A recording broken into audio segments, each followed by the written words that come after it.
Olá, sejam bem-vindos a mais um podcast Negócios de Primeira. Eu sou Ricardo Nantes e agradeço a sua companhia. Eu quero começar o programa de hoje fazendo uma pergunta. Você sabia que 1 em cada 3 brasileiros está obeso? Cerca de 31% da população. Números estes que só vão crescer nos próximos 5 anos. Além disso, cerca de 40 a 50% da população adulta não pratica atividade física regular e de forma frequente. Como vocês observaram, o papo hoje será sobre emagrecimento, qualidade de vida, envelhecimento saudável, uma indústria que só cresce. Para vocês terem ideia, só a indústria de alimentos hoje, ela fatura por ano mais de 100 bilhões de reais. E hoje o nosso papo é para quem quer entender o emagrecimento de verdade, com ciência, com medicina, com acompanhamento e muito propósito. Mas antes de apresentar o nosso convidado, eu quero lembrar de seguir a nossa página no canal Primeira Página, se inscrever, curtir esse nosso episódio. Tenho certeza que vocês vão gostar muito do papo que vai ser feito aqui hoje. Compartilhar esse episódio e fazer os comentários. E principalmente ativar o sininho para receber os próximos conteúdos.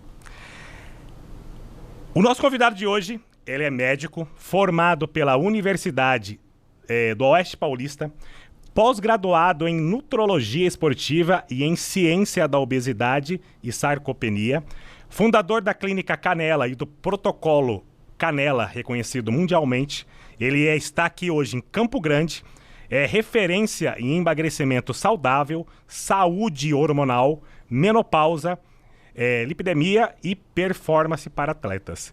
Com mais de 108 mil seguidores nas redes sociais, ele é reconhecido por unir ciência, uma linguagem acessível e resultados sustentáveis. E ele estava dizendo aqui antes de a gente começar o programa que só de ouvir esses conhecimentos dele, eu vou emagrecer 2 quilos de gordura até o final desse podcast nosso. Isso mesmo? Seja bem-vindo, Dr. Canela. Obrigado. Olha que interessante. Qual foi o dado que você falou sobre obesidade? 1 a cada 3? 1 a cada 3 brasileiros, cerca de 31% da população. E você sabia que existe uma diferença entre ser obeso e estar obeso? Não. Olha que interessante. Existem as pessoas, por exemplo, eu não tenho herança nenhuma de ser obeso. Certo. Mas por alguma coisa eu engordo, tá? Eu vou ter uma facilidade de emagrecer. Vamos supor que eu chego a 120 quilos. Tá. Eu estou obeso, não sou obeso. Eu consigo emagrecer e permanecer magro. Agora existe o obeso de fato, que mesmo ele magro, ele continua obeso. Ele só vai tratar a doença. Porque a obesidade é uma doença crônica. Uma vez doente crônico, sempre doente crônico. Exemplo que eu gosto de explanar para a população é o hipertenso. É um doente crônico, né? Existem várias coisas que podem levar à hipertensão. Mas aquele que tem histórico familiar de hipertensão, ele vai tomar medicamento para o resto da vida. A pessoa que tem diabetes tipo 1, ele vai tomar medicamento para o resto da vida. O hipotiroidismo também vai tomar remédio para o resto da vida. Por quê? Porque ele tem uma doença crônica. Uma pessoa que tem insuficiência cardíaca também vai tomar medicamento para o resto da vida. E quando nós olhamos para a obesidade, ela é mal compreendida, né? Então, às vezes a pessoa tem lá todo o histórico de obesidade, mãe, avô, tio, tia, e ele faz um tratamento, emagrece e depois volta a engordar, porque ainda não compreendeu, a sociedade não compreendeu de fato que é uma doença crônica. E como toda doença crônica, além da mudança do estilo de vida, tem que ter uma regulação hormonal que precisa de medicamento duradouro para o resto da vida. E quando você fala, doutor, de doença crônica, está mais relacionado ali ao histórico, à hereditariedade da pessoa ou mais uma questão mental? Então, olha que interessante. A sociedade sempre pensa que é alguma coisa psicossomático na obesidade. Pode acontecer? Tá, pode. Mas é da mesma forma que antigamente as pessoas que tinham esquizofrenia era considerado demoníacos. Sim. Lembra disso? Sim. Então prendia as pessoas, tinha um tratamento. Fazia exorcismo. Isso. E outras doenças, um exemplo aí, o câncer também teve uma época que as pessoas achavam que era porque tinha feito algum pecado com Deus, que era as chagas, várias outras doenças. A obesidade é da mesma forma, é mal compreendida. Então, assim, eu ouço bastante.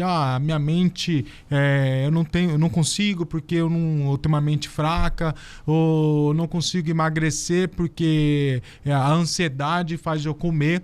E eu vou apresentar para você um ponto de vista diferente, tá? Se a obesidade fosse uma doença psicossomática, era só você ir num bom psicólogo que você ia conseguir emagrecer. A obesidade é uma doença biológica, metabólica, tá? É muito bem estudada e não tem nada a ver com fator psicológico. Pelo contrário, a obesidade pode levar você à ansiedade, à depressão, à doença obesidade. Então, quais são os fatores que podem levar a pessoa à obesidade? Vários fatores. Bactéria. A bactéria, o exemplo, você pega uma pneumonia bacteriana, você pode desenvolver essa doença, porque essa bactéria pode destruir estruturas do nosso corpo que desconecta o sistema nervoso central com a periferia. Então, nós temos hormônios que vai lá no nosso sistema central e avisa, olha, começou a comer, daqui 5 minutinhos tem que gerar uma saciedade. Sim. E se essa bactéria destruir qualquer açúcar com pâncreas, um deles seria. Isso. O exemplo é a insulina. A insulina, quando você come a insulina, ela é liberada na corrente sanguínea, ela vai lá no seu sistema nervoso central e fala, iniciou uma refeição, vamos diminuir a fome desse cara. Tá? Mas alguém tem que transportar, tem que levar essa informação lá para o sistema nervoso central. E às vezes uma bactéria pode destruir isso daí. Ou pode destruir uns receptores lá no nosso sistema nervoso central que não chega essa informação. Nós temos um hormônio muito estudado que chama leptina, que é o hormônio mais potente inibidor da fome. Essa leptina ela pode estar chegando no sistema nervoso central, mas não conseguir fazer a função dela, que é gerar saciedade. Então, uma bactéria pode gerar algum dano em alguma estrutura que não chega essa informação ao sistema nervoso central. Vírus. Uma alimentação inadequada por muito tempo, então uma alimentação rica em gordura saturada, excesso de gordura saturada por longo tempo pode destruir esses receptores, uma depressão, um trauma muito grande, várias coisas pode levar essa pessoa à obesidade. Então, um exemplo, nós passamos por uma pandemia, essa pandemia pode também, um vírus pode destruir essas estruturas e levar a pessoa à obesidade. Uma vez que essa estrutura foi detonada, ela não volta. Então, nós temos que remediar... Mesmo ela mudando a qualidade de vida... Pode mudar. Você viu a nossa atleta olímpica de judô? Reparem. Pode contar para o pessoal isso. A nossa atleta olímpica de judô, a Olimpíada foi aqui há 2 anos? Acho que sim. 1 ano, há 2 anos atrás, né? 145 quilos. É uma atleta que treina 3, 4 vezes por dia, né? Tem uma alimentação correta, porque ela é obesa. Mesmo fazendo a mudança do estilo de vida. Tá? A mudança do estilo de vida é extremamente importante para qualquer coisa. Então, a mudança do estilo de vida nem deveria existir, porque nós deveríamos fazer atividade física, comer correto. Tá? Então, mas quando existe um paciente diabético, o médico não só prescreve a mudança do estilo de vida, vai fazer um tratamento medicamentoso. E a obesidade deveria ter essa mesma concepção, essa mesma ideia, esse mesmo alinhamento. Tá? Então, assim, através de uma anamnese, o histórico do paciente, você vai observar se esse paciente ele está obeso ou se ele é obeso. Quando você detecta, diagnostica que esse paciente tem obesidade, daí você tem que orientar ele, desenhar, explicar por que ele não consegue emagrecer. A partir do momento que o paciente tem esse entendimento, ele nunca mais volta a engordar. Tá? Então ele vai fazer um tratamento contínuo, ele vai entender que ele vai ter que tratar por resto da vida. Às vezes a medicação, uma dose mínima, às vezes o paciente consegue até ficar 1 mês, 2 meses sem medicamento. Tem que ter um acompanhamento, nunca mais volta a engordar. Olha, ficou claro? Sim, acho que ficou bem claro, sim.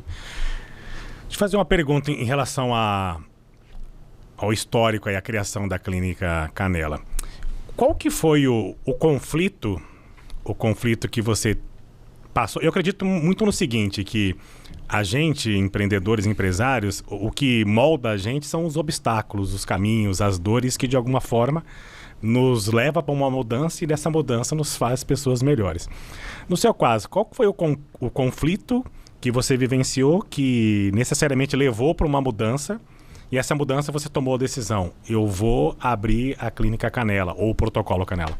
Olha que interessante, eu sempre fui da área do esporte, sempre pratiquei atividade física, fui atleta de velocidade, fiz judô, jiu-jitsu, kickbox. Antes de eu ser médico, eu vendia produtos fitoterápicos na rua, tinha equipe de vendas.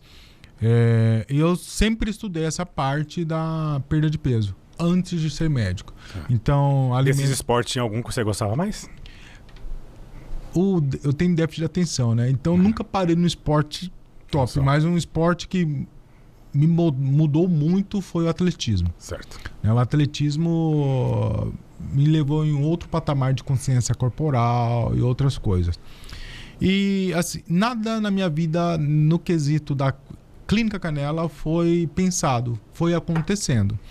Então eu fui um dos primeiros médicos aqui no Mato Grosso do Sul a trazer esse conceito da obesidade como doença crônica mesmo, explicar para os pacientes de uma forma bem clara a doença dela. E eu cresci muito rápido aqui dentro. Então, quando eu comecei a atender em 2018 a obesidade, em 3 meses eu não tinha mais agenda. Então as coisas foi acontecendo, né? Eu brinco que eu tive que trocar o pneu com o carro em movimento. Sim. Porque eu tive que aprender, eu tive que procurar mentores, né? E crescendo, eu fui crescendo sem querer. E eu fui procurando pessoas que me auxiliassem como abrir uma clínica, porque o Brasil tem muita burocracia, né? Bastante. Então, vigilância sanitária, o próprio CRM. Quase nada, né? Não tem quase nada. Então, assim, graças a Deus eu fui... eu tenho uma inteligência que é delegar e procurar pessoas que são competentes no que eu não sou competente. Então, eu tenho uma habilidade muito fácil de delegar. E foi crescendo, natural. Eu não sinto que eu tive... Como eu fui o pioneiro, foi meio que fácil. Sim. Numa visão global, assim. Não tive tantas dificuldades. Né? Agora o mercado está bem saturado, as pessoas entenderam. Tem aqui no Mato Grosso do Sul tem centenas de médicos extraordinários no tratamento da obesidade. Então eu acho que eles vão encontrar uma resistência maior, uma dificuldade maior. Você acha que esse histórico seu de atletismo foi o que mais te motivou a ir nesse caminho de emagrecimento saudável, a ir contra a medicina tradicional, eu vou chamar assim, que outros colegas seus faziam? Você acha que foi um fator definitivo? Olha que interessante, eu faço a medicina tradicional, porque eu não sou médico naturalista, eu dou um medicamento para meus pacientes. Certo. Meus pacientes não vão lá, eu só vou prescrever fitoterápicos, ou eu só vou orientar uma mudança do estilo de vida, uma atividade física. Na verdade, meus pacientes, eu nem falo da mudança do estilo de vida deles. Eu falo do metabolismo deles que eu vou tratar. A mudança do estilo de vida meio que vem no automático quando o paciente... eu regulo esse paciente. O que fez eu ir pela área da obesidade foi, eu acho, que uma inspiração divina. Por quê? A maneira que eu compreendi a obesidade como doença e a maneira que eu consigo passar isso muito claro para o paciente. Eu consigo tirar o peso da responsabilidade do paciente. Então, o paciente, quando ele chega lá, eu falo, eu vou te ajudar. Quando você vai no médico com algum problema, vamos supor, uma pneumonia, você está depositando a sua confiança em quem? No pneumologista. Ok. Ele vai te tratar? Espera. E se o tratamento não dá certo, o que você vai fazer? Vai falar que ele é ruim, entre aspas. Não, ele vai mudar o tratamento, vai dar um antibiótico. Eu sou dessa mesma forma. Vai tomar alternativas. Quando o paciente chega, a responsabilidade é minha. Certo. Ele confiou a saúde dele para mim. E você? Então, eu vou fazer acontecer. Então, tá dando certo, manda mensagem, vamos trocar o medicamento, vamos ajustar alguma coisa, vamos ver o que tá dando errado, porque os tratamentos é para ajudar esse paciente a chegar no objetivo dele. Então, eu jogo a responsabilidade para o Dr. Canella. Então, eu nunca jogo a responsabilidade para o paciente. Tem uma pessoa que trabalha aqui com vocês aqui, que você viu essa conversa acontecer. Sim. Então, eu assumo a responsabilidade. E, com isso, faz com que o peso do paciente fala, caramba, eu achava que a culpa era minha, porque eu sou relaxada, porque não faço atividade física, etc. Uma pessoa que não faz atividade física, o médico trata a hipertensão dele. Se o meu paciente não fazer atividade física, eu vou tratar a doença dele, que é uma doença que mata muito. Sim. Entendeu? Bastante, com certeza. Quais foram os maiores desafios que você teve? Você já falou um deles aí, que é a burocracia. Mas de sair de um consultório para uma clínica de referência hoje em emagrecimento aqui no nosso estado. O nosso estado aqui me abraçou, né? O grande desafio é achar pessoas que te ajudam, criam atalho para você. Tá. Né? Você diz para corpo clínico mesmo ou como um todo? É assim, o médico, ele é médico. Eu sou um cara que só sei medicina.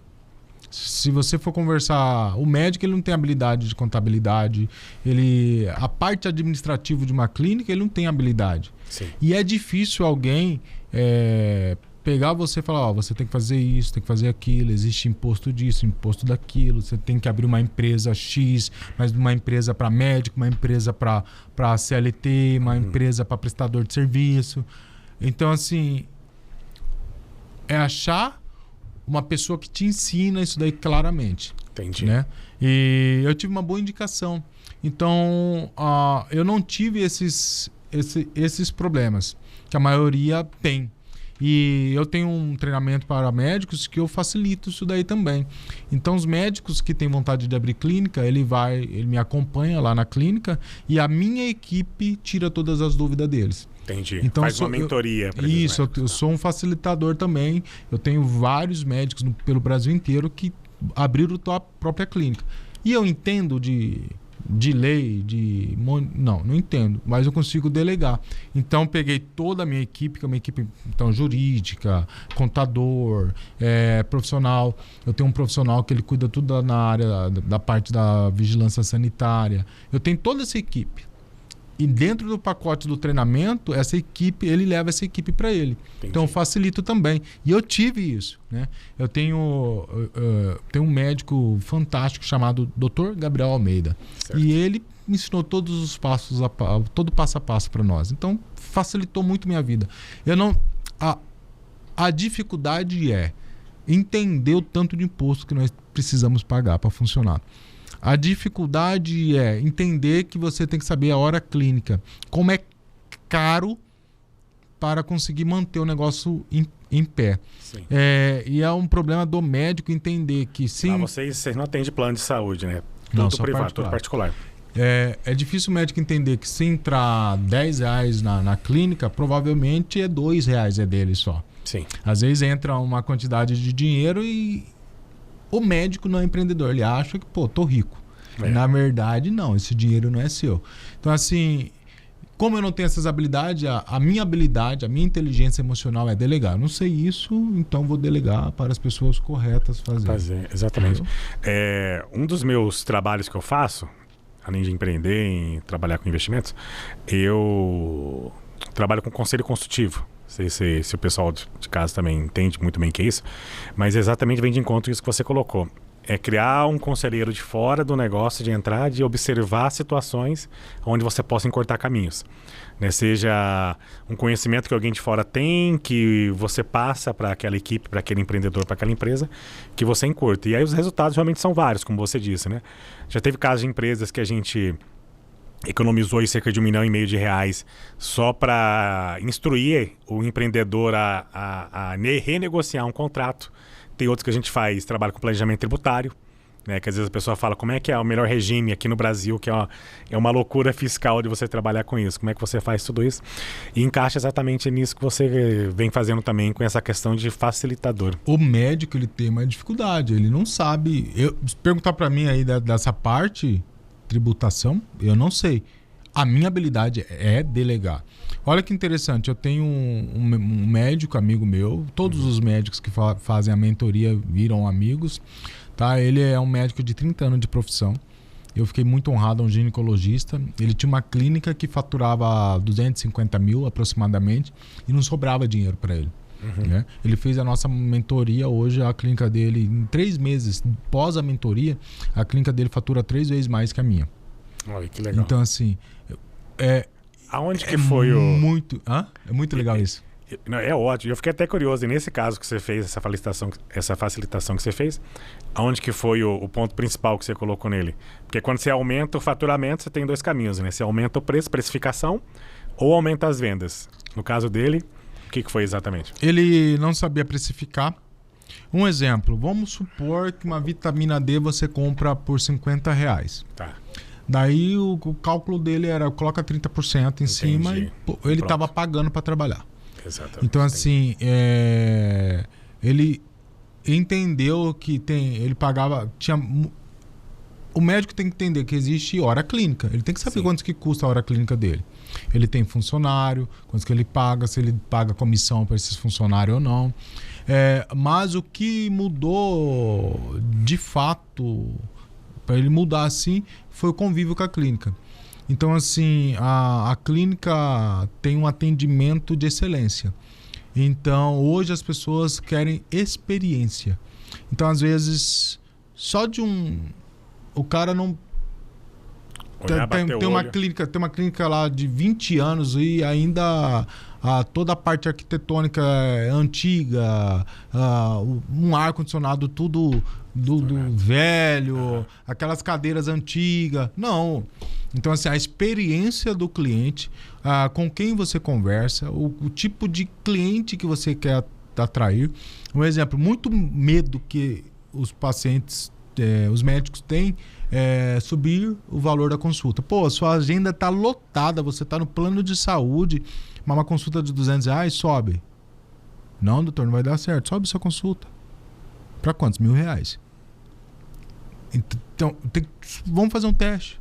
Mudou. O cara não vai querer mais plano de saúde. Fica resistente, né? Quando você coloca, faz um teste. É o famoso, a gente usa esse jargão nas startups, né? MVP, né? Faz um produto mínimo viável, faz um teste, que não vai te custar, faz um mês.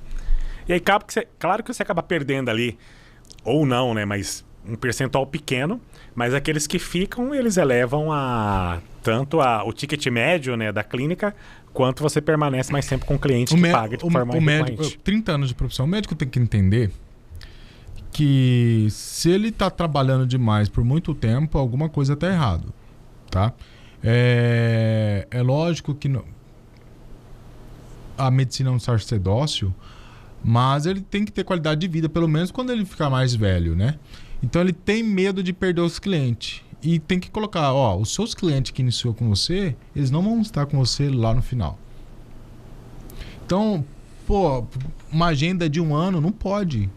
Tem alguma coisa errada. Se você tem uma agenda de 1 ano, a precificação está errada. Sobe, daí vai ser a seleção natural, né? Sim. Então vai mudar o público dele. Então, assim, há uma dificuldade muito grande na velha guarda na medicina de entender isso daí. São poucos, porque o médico, ele não é empreendedor. E não existe escola de empreendedorismo.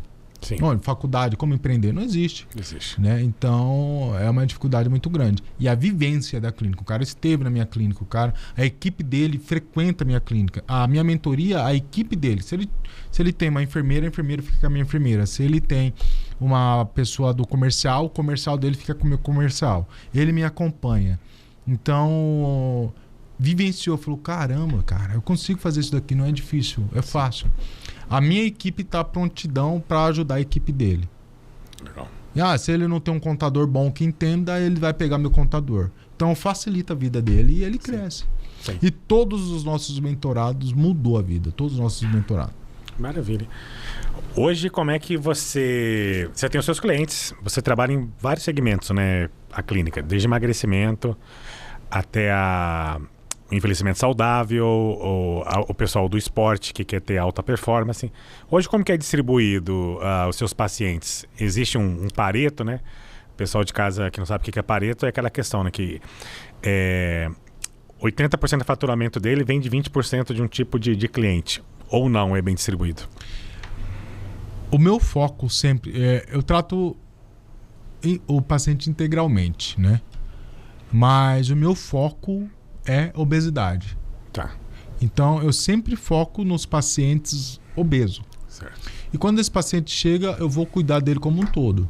Então, se ele tiver algum problema cardíaco, eu vou cuidar. Se ele tiver algum problema psíquico, eu vou cuidar. Se ele tiver algum problema hormonal, eu vou cuidar. E às vezes eu resolvo alguma parte da vida dele e ele vai indicar paciente que não é obeso que tem aquele mesmo problema. Então, assim, eu nichei. Eu tenho um nicho, que é pacientes obesos, né? Mas eu atendo atletas, eu atendo pessoas que têm lipedema. Lipedema é uma dor muito grande das mulheres. Várias mulheres têm lipedema e não sabem. Sim, mas o meu foco sempre é na obesidade. Daí, certo. Quando chegou o obeso lá, eu faço o diagnóstico das outras coisas. Então, assim, eu acho que na clínica, 90% é obeso. E não só o Canela, todos os médicos. Nós somos em 6 médicos na clínica, Sim. né? Todos os médicos focam Tem esse foco. no obeso. Então tem uma médica lá que ela gosta muito de fazer a parte da reposição hormonal feminino na menopausa. Tá. Mas o foco é a mulher obesa que está na menopausa. O nicho nosso é a obesidade. É bem Entendi. nichado mesmo. Entendi. Tá? E eles chegam até vocês hoje, eu vi, vocês estão muito presentes na mídia hoje. TV, rádios, tem ouvido bastante o nome da clínica e o boca a boca, né? Como que essas pessoas chegam até você hoje? Imagino que tenha muita indicação também. Eu acho que 99% é indicação. É difícil um paciente que ouve alguma coisa na TV, alguma coisa na rádio e vem direto. Geralmente, um amigo dele acompanhou, ele conhece, ele viu o resultado. A televisão reforça. Daí todas as outras mídias faz com que ele lembre. Pô, ele tratou meu amigo e teve um resultado. Mas geralmente, todos os pacientes têm algum contato com alguém que teve uma boa experiência na clínica. Entendi. Entendeu? Perfeito. Hoje vocês trabalham muito com nutricionistas em conjunto, né? Além de ser um diferencial, ele mantém essa questão de trabalho junto, das pessoas reconhecerem. Como que é na visão do paciente, né, ter lá, olha, além do médico tem nutricionista, e para vocês faz total diferença? Eu não teria o resultado que eu tenho se não tivesse boas nutricionistas. As nutricionistas da clínica são... Nem sei se eu posso falar isso. Para mim, as melhores nutricionistas do Brasil. Né? E a maioria da minha equipe são obesos. Todas aqui de Campo Grande. Se você trabalhou e formou, vou chamar eu formo a minha equipe. Tá. Né? 100% da minha equipe. Porque uma coisa é sair da faculdade, outra coisa... Isso. Eu formo a minha equipe. Saber as manhas, né? Vamos dizer assim. O que difere a Clínica Canela com o tratamento, um exemplo das pessoas que estão indo no Paraguai tomar tirzepatida? Tá. O que difere? A qualidade do emagrecimento. Você não vai ver... Eu tenho uma paciente que perdeu 109 quilos. Você olha para ela e fala, mentira que você emagreceu. Você nunca foi gorda. Por quê? Nutrição. Eu não consigo enxergar o tratamento da obesidade sem a nutricionista. A minha nutricionista é 80% do meu protocolo. O protocolo Canela é o protocolo alimentar, não é o medicamentoso. Entendeu? O medicamento vai organizar o ambiente para que ele consiga fazer esse protocolo alimentar, nutricional, sem dificuldade. Entendi. O medicamento só vai deixar o ambiente perfeito. A nutricionista aí é mais de 80% da eficiência dos protocolos nossos lá e do emagrecimento. Um exemplo. A tirzepatida tira 26% do seu peso em 48 semanas. Nós tiramos 26% do peso do paciente em 8 semanas. O que difere? O medicamento, nos estudos, são medicamentos fizeram sem a mudança de estilo de vida. Por isso que eu falo, eu não bato na mudança de estilo de vida porque acontece automaticamente. O paciente sai do consultório com a dieta feita para ele, personalizado para ele. Então, quando ele consegue entender, fazer a dieta, comer correto aquela dieta, ele vai ter muito resultado. Então, hoje, Se eu entrar sempre eu posto nos meus stories. Ontem mesmo um paciente perdeu 20 quilos em 2 meses. 10 quilos por mês. Entendeu? Quantos quilos de massa muscular esse cara perdeu? Nada. Ganhou 1 quilo de massa muscular. Então, essa é a diferença. Nutrição. A nutricionista é a parte essencial e a mais importante do protocolo.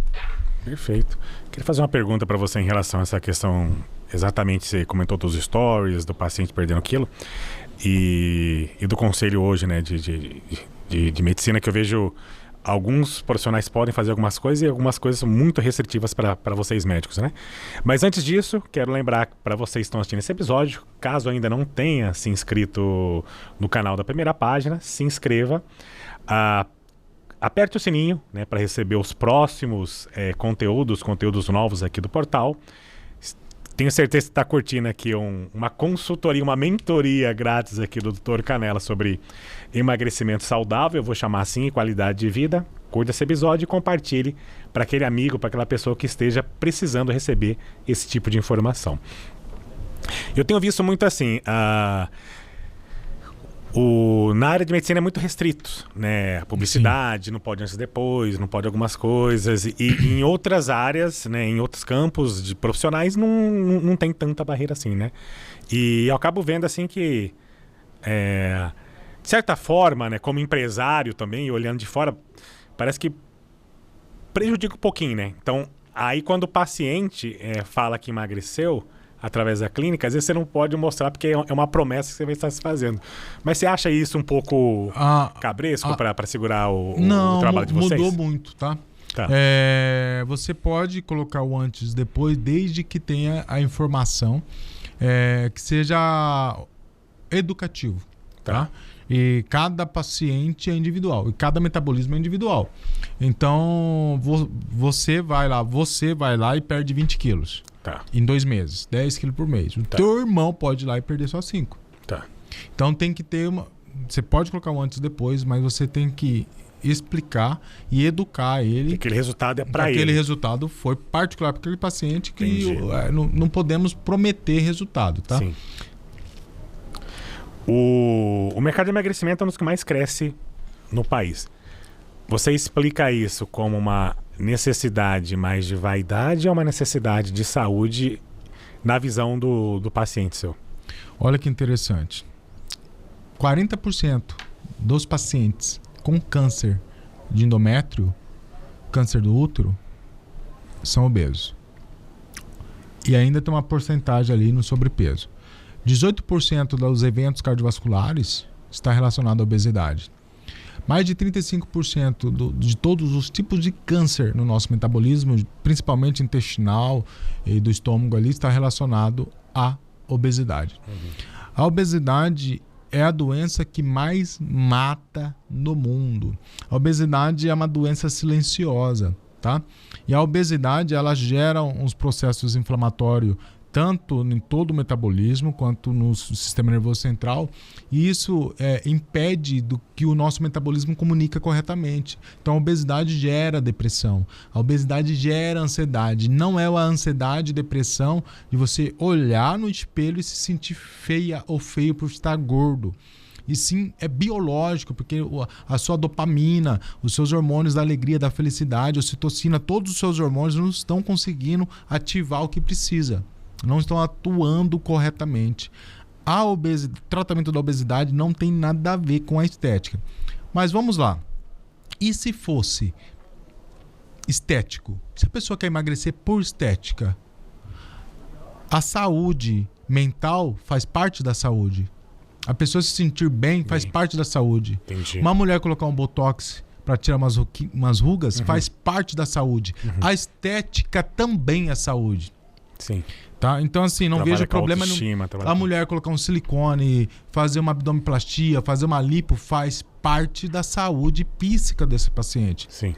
Então, assim, emagrecer, perder, aquela pessoa que tá precisando perder 5 quilinhos para ir para a praia. É estético, mas não é fútil. faz parte da saúde dessa mulher, faz parte da saúde do homem, ele se sentir bem também. Sim. Mas quando nós falamos aí de obeso, pacientes mulheres com mais de 100 quilos, paciente homens aí, é natural na minha clínica, 180, 150, 160 quilos, tem paciente de 300 quilos, é questão de saúde pública mesmo. Nós vamos salvar esse paciente, nós vamos, a partir do momento que ele entra no peso ideal dele, ele ganhou anos e anos de vida, décadas de vida, entendeu? Isso é uma contribuição muito grande em relação ao SUS, por exemplo, né? Porque se você tratar a obesidade antes você evita uma série de desdobramento de doenças que vai acontecer depois. Você deu o exemplo aí da endometriose, né? Olha que interessante. Vamos pôr Mato Grosso do Sul. Tá. Se conseguisse tratar todos os obesos do Mato Grosso do Sul, 4 bilhões de economia para a saúde pública. Aqui são quantos obesos? Você tem esse número? Olha que interessante. Se considerar 40%, né, multiplicar pela Olha que interessante. Em 2019, Campo Grande era a segunda cidade com mais obeso no Brasil e a primeira em sobrepeso. Este ano já não está na nenhuma lista. Eu acho que os tratamentos de obesidade nós conseguimos tirar Campo Grande do mapa da obesidade.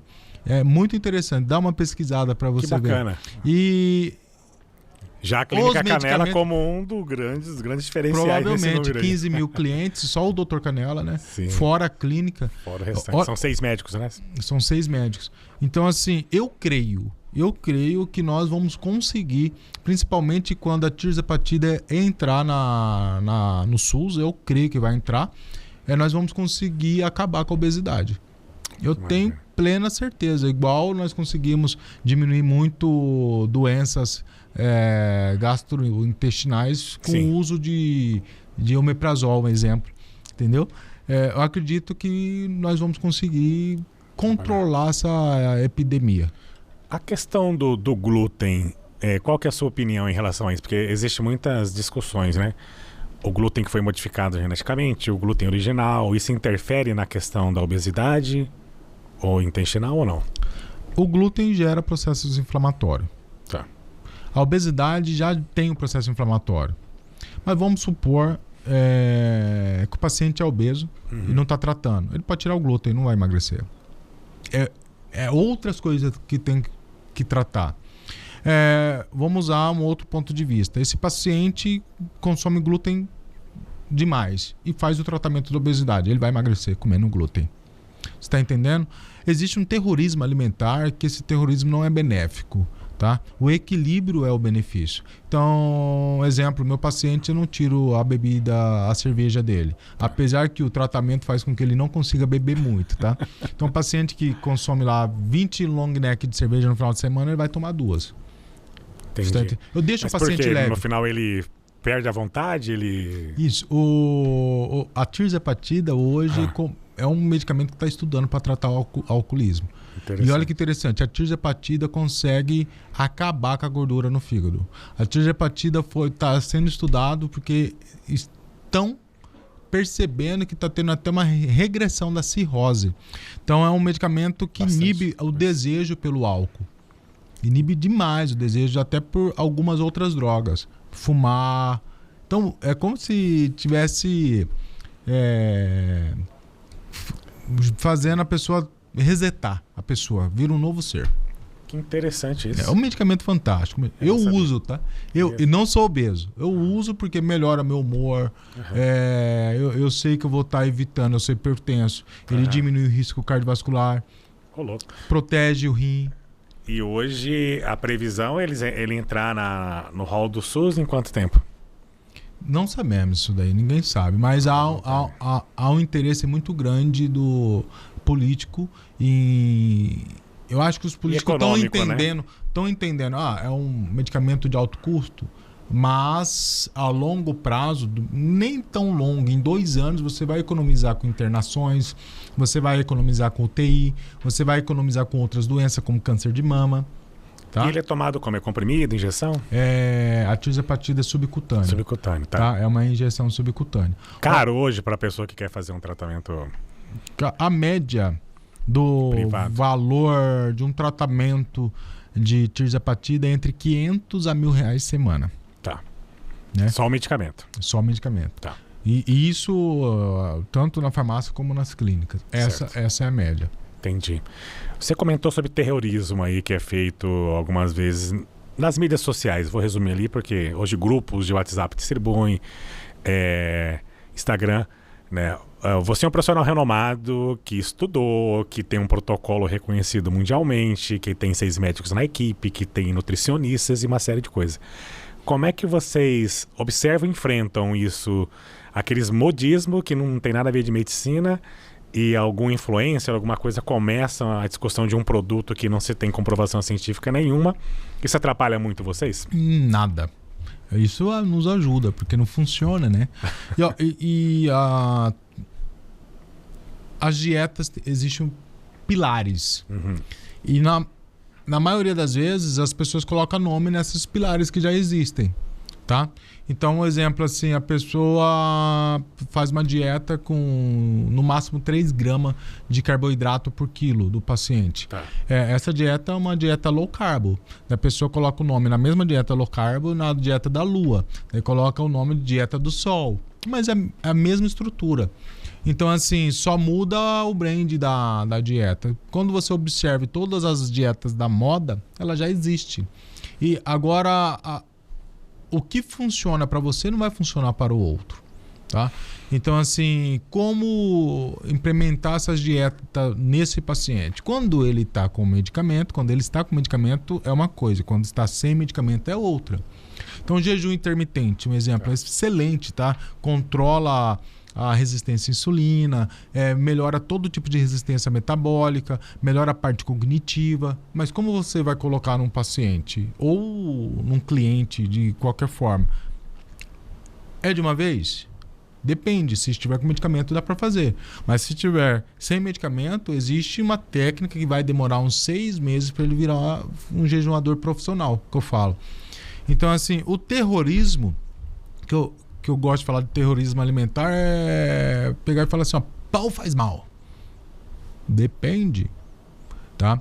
O que acontece? O pão, ele tem um alto índice glicêmico. O que é esse alto índice glicêmico? É a velocidade que essa caloria, que esse açúcar do pão vai entrar dentro da célula. Quando ele entra muito rápido para dentro da célula, ele enche muito rápido. Uhum.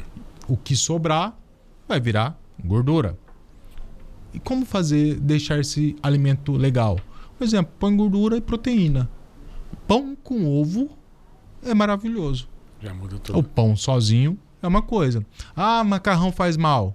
Macarrão engorda. Olha os italianos. Sim. Mas como que é o alimento dos italianos? Eles começam com fibras, depois come uma carne, depois vem e come o macarrão. A partir do momento que você colocou fibra, gordura e proteína, vai diminuir o índice glicêmico do macarrão, vira uma batata doce.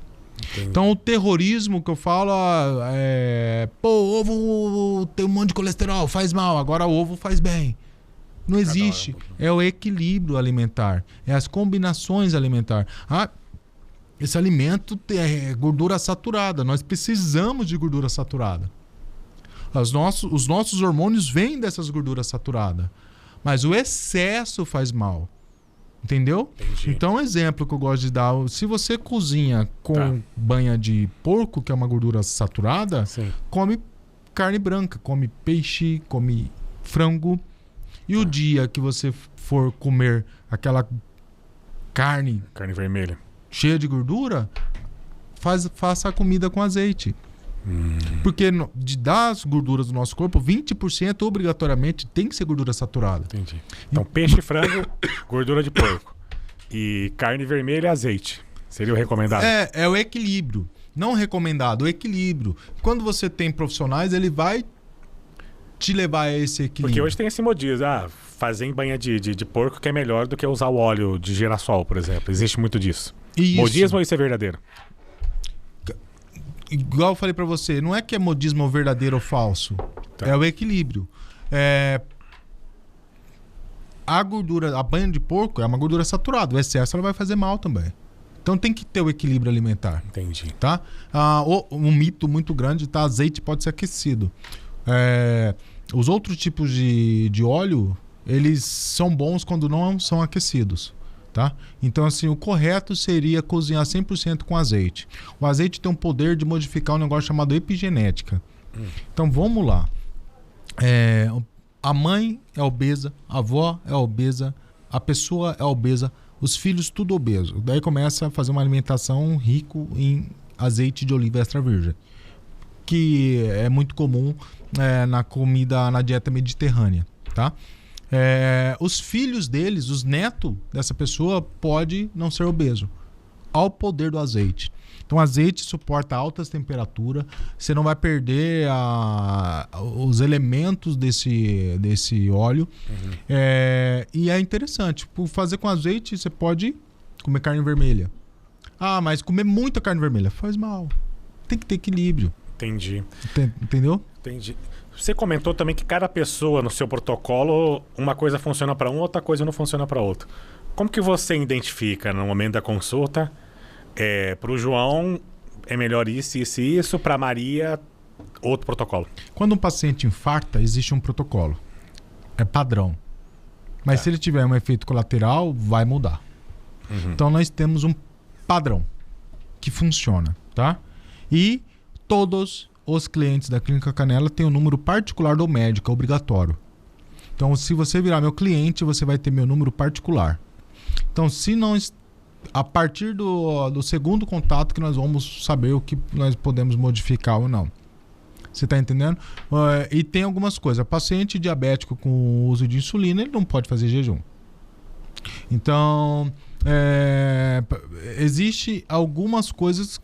Paciente acima de 60 anos não pode fazer uma dieta tão restritiva. Então, existe protocolo para paciente diabético, existe protocolo para paciente com uma idade superior, existe um protocolo para paciente com mais de 200 quilos, existe um protocolo. Existem protocolos, tá? E dificilmente dá errado. Quando dá errado, nós temos o plano A, B, C, mas é posterior. Entendi. Como que você equilibra hoje? Você tem o seu papel de médico, tem o seu papel de facilitador, tem o seu papel de empreendedor, gestor da clínica. Como é que você consegue... Esposo. Esposo. Como é que você consegue equilibrar os vários papéis? Cara, eu sou só médico. O resto eu delego. Entendi. E eu tenho uma excelente esposa que cuida de tudo. Só pra você ter uma ideia, eu não ligo o computador. Eu só converso com o paciente. Vai ter alguém escrevendo tudo que tá acontecendo. Entendi. Eu sou um cara... pessoal, tira o ego. Delega. Você é bom em uma coisa, foca no que você é bom. E contrata gente que é 10 vezes melhor que você no que você não entende nada. Não tenta aprender o que você... Então eu sou um cara que delego.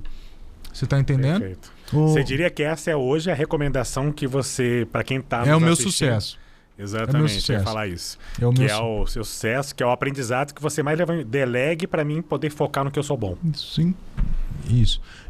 Só para você ter uma ideia, eu não sei os valores dos protocolos da clínica, não é eu que precifico. Existe alguém para fazer isso. Tá. Se você perguntar para mim quanto que custa a vitamina D na tua clínica, eu não sei. Eu não faço a mínima ideia. Eu sou médico, eu tenho que levantar todo dia, estudar, me atualizar, para aperfeiçoar, é isso. Se preocupa em focar no paciente e o restante a equipe cuida desde que dê resultado, né? Isso. Sempre. E eu tenho uma esposa que ela é fantástica. Então ela cuida na parte... Como que ela chama? Larissa. Ela cuida da parte financeira da clínica, ela que faz minha agenda. Perfeito. Então ela trabalha do meu lado, é a nutricionista. Sim. Então eu sou bem vagabundo mesmo, só sei medicina. Fica mais fácil. Só, né? Só medicina. Só medicina e tá bom. Falando de equipe, você falou da sua esposa que é nutricionista, o resto da equipe. Como é que você mantém todo mundo alinhado no mesmo propósito de continuar, né, e manter? Porque o papel da empresa, os valores da empresa é muito o valor do fundador, né, no seu caso. A cultura da empresa, A cultura da empresa, exatamente. Como é que você mantém tudo isso alinhado em relação à sua cultura na hora de você selecionar, contratar um colaborador, manter ele alinhado com os valores, com a cultura da empresa, sem perder a essência que você, como fundador, colocou na sua visão de futuro? Olha que interessante. Essa parte eu faço, tá? Eu não contrato uma enfermeira top, que tem experiência. eu contrato as pessoas que parecem comigo, tá? Então eu sou um cara cristão. Tá. Eu prefiro contratar a pessoa cristã. Tá? Eu sou um cara evangélico. Eu prefiro contratar evangélicos. Apesar de ter católicos lá na clínica. Então, e todo o santo dia há uma reunião com toda a equipe. Então, todo dia nós temos uma reunião. Tem alguma coisa quebrada, tem alguma coisa fora do lugar. Vocês fazem que horas essa reunião? Antes de iniciar os atendimentos. Deve fazer uma oração. Nós fazemos uma oração todos os santos dias, estando lá ou não. Sim. Você acha que é o segundo ou terceiro empreendedor que fala dessa cultura de abrir, de fazer uma pequena discussão, de alinhar ali os primeiros 10, 15 minutos, falar uma coisa legal e fazer uma oração em relação. Então ali, um exemplo assim, ontem uma paciente não gostou do atendimento de fulano. O que aconteceu? Aconteceu isso, isso e isso. Como que nós podemos fazer para melhorar? Traz a solução amanhã pra gente. Então, assim, a equipe é muito... A minha equipe é diferenciada, é muito alinhada mesmo. Se eu sair da clínica meia-noite, ninguém vai embora. Se eu sair 6 horas da tarde, todo mundo vai embora também. Então, assim, entenderam a cultura. E eu tento formar líderes ali dentro. Então, cada um tem sua responsabilidade, cada um tem sua função e a engrenagem vai acontecendo. É gostoso. O ambiente nosso lá é fantástico. Isso passa para os pacientes. Outra coisa que eu faço, tá? A maioria dos meus colaboradores, principalmente profissionais da área da saúde, a parte comercial nem tanto, mas lá no fundo todos são meus pacientes e eram meus pacientes. Então são pessoas que queriam trabalhar comigo. Falaram, doutor, quando tiver uma oportunidade eu quero trabalhar com você. Então a minha enfermeira é obesa, o meu técnico de enfermagem é obeso, a minha outra enfermeira é obesa, a minha comercial é obesa, todos são obesos, né? Todos são obesos e todos eu tratei antes de ser funcionário. Eles tinham desejo de trabalhar naquele ambiente. Então é uma galera que... Quantos funcionários? Hoje na clínica nós o total dá uns 30. Certo. Dá uns 30 com toda a equipe. Eu tenho equipe em São Paulo, tem agora a equipe da parte aí da assessoria de imprensa. São uns 30. Agora lá dentro, físico, 23. Entendi, conforme demanda. Falando um pouco sobre a questão da nutrologia esportiva, você disse que o maior número de clientes é para obesidade, mas você tem, não sei se tem muito ou pouco, mas você tem um percentual que trabalha também com a questão de nutrologia esportiva. Como é que você pode explicar para quem está nos assistindo esse trabalho que é feito? Então, a primeira pós-graduação minha foi medicina do esporte. Tá. Só que eu entendi que na metade da pós-graduação eu migrei para nutrologia esportiva, porque eu entendi que eu não queria tratar lesão de atleta, tá? Uhum. Eu queria tratar a parte metabólica, que é a nutrologia. O que nós fazemos? Melhoramos a parte metabólica desse paciente para ele ter performance no que ele vai fazer, corredores, atletas de MMA, mas sem querer eu fui migrando muito para a obesidade. Eu comecei com atletas do UFC, então eu tinha alguns atletas do UFC, a chutebox do Diego, que é do Charles do Bronx, eu tinha alguns atletas ali dentro, eu tinha alguns atletas do fisiculturismo. Um exemplo, no fisiculturismo, eles fazem uso abusivo de esteroides anabólicos. Qual é a função do nutrólogo ali? Evitar danos.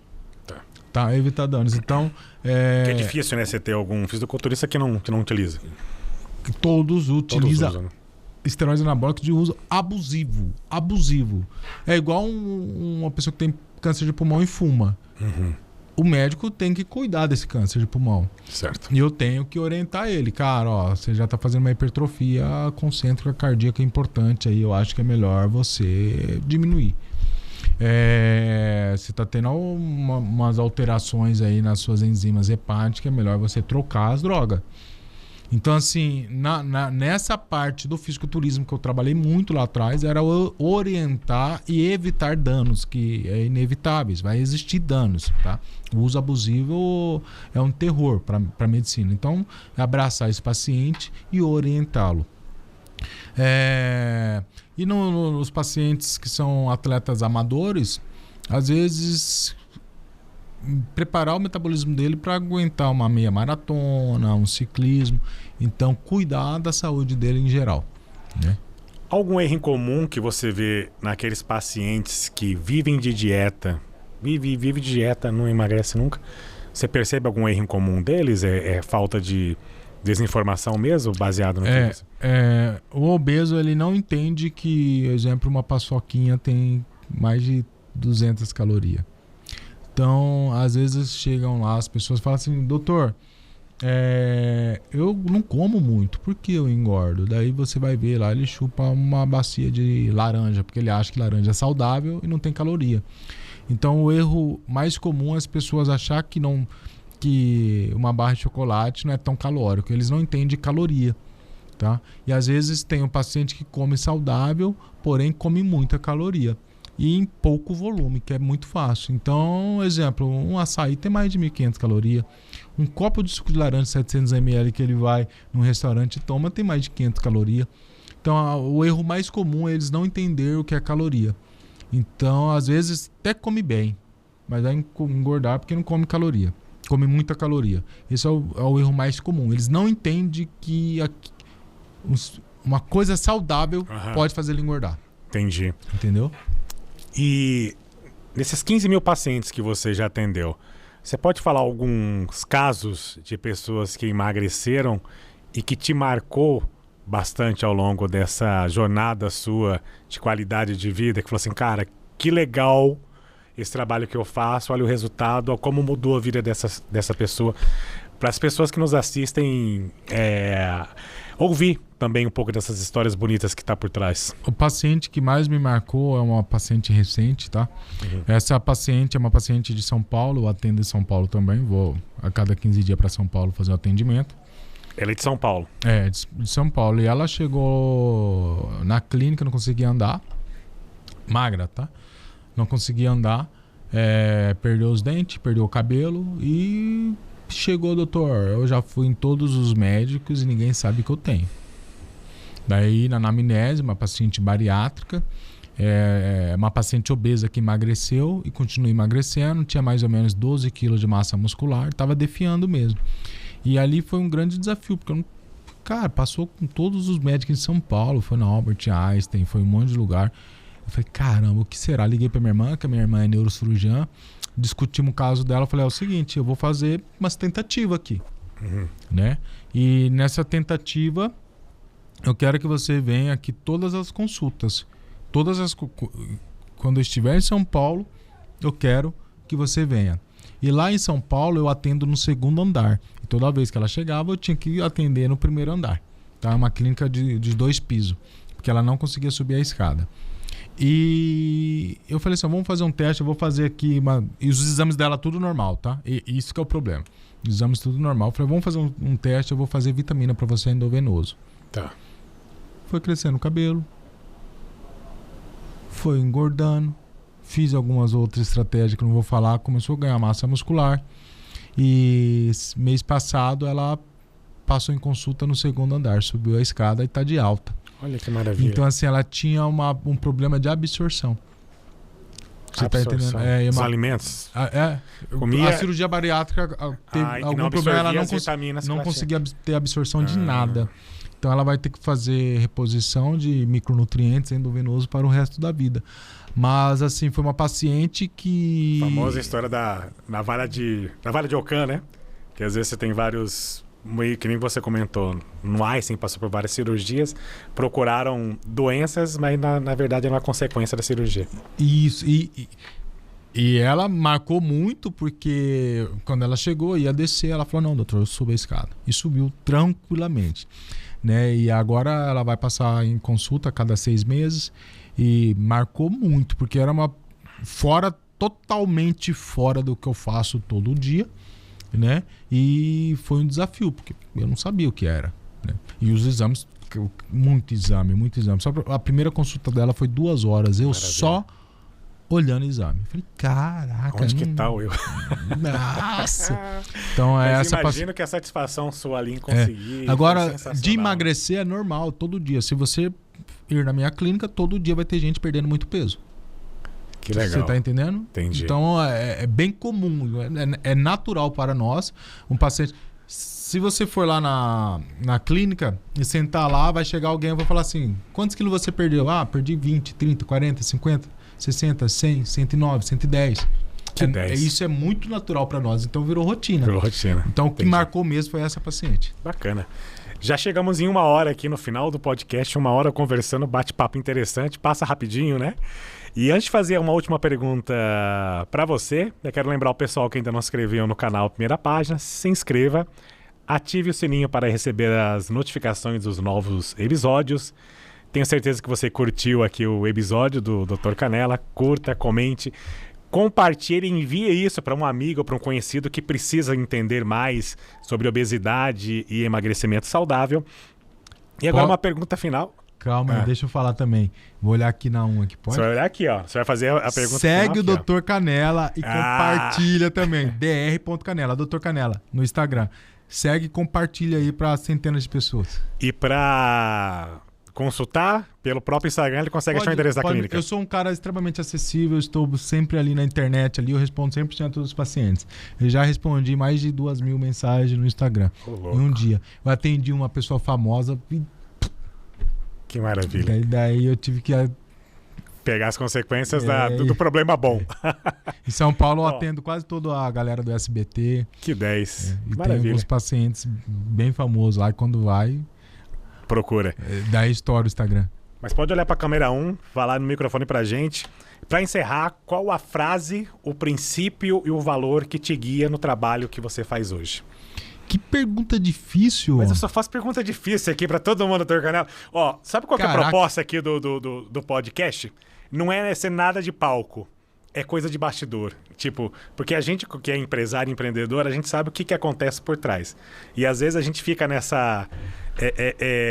as pessoas acham que é só altos, mas tem muitos baixos, quedas ali, de preferência sempre para cima, né? Então quando a gente faz essas perguntas é exatamente para lembrar que a gente é mais transpiração, né? E talvez pouco por cento de inspiração que ajuda a gente a trabalhar e inspirar tudo isso. Mas por trás disso tudo tem um propósito, tem um valor que está por trás disso e que é a sua força motriz que te leva a cada dia, mesmo nas dificuldades, você levar e realizar seu sonho. Qual que seria? Qual que é a pergunta? Faça a pergunta agora. Para encerrar, qual que é a frase, o princípio e o valor que te guia no seu trabalho hoje como médico na Clínica Canella? A obesidade é uma doença crônica, tem que ser tratado com medicamento para o resto da vida. E o que me guia é o nosso Senhor Jesus Cristo. Amém. Tá? Então, tudo que eu faço é graça à gratidão e o benefício que Deus me deu. Nada vem do meu conhecimento, tudo vem do conhecimento que Deus preparou para nós. Então, assim, faça o que ama, busque a Deus, que as coisas, tudo será acrescentado e vai acontecer. Amém. Muito obrigado. Obrigado para vocês que nos acompanharam em mais esse podcast Negócio de Primeira, aqui falando muito com essa pessoa que é incrível, sobre emagrecimento e qualidade de vida. Muito obrigado, Dr. Canella. E obrigado a você também que nos acompanhou nesse pouquinho mais de 1 hora de bate-papo aqui sensacional. Obrigado, pessoal.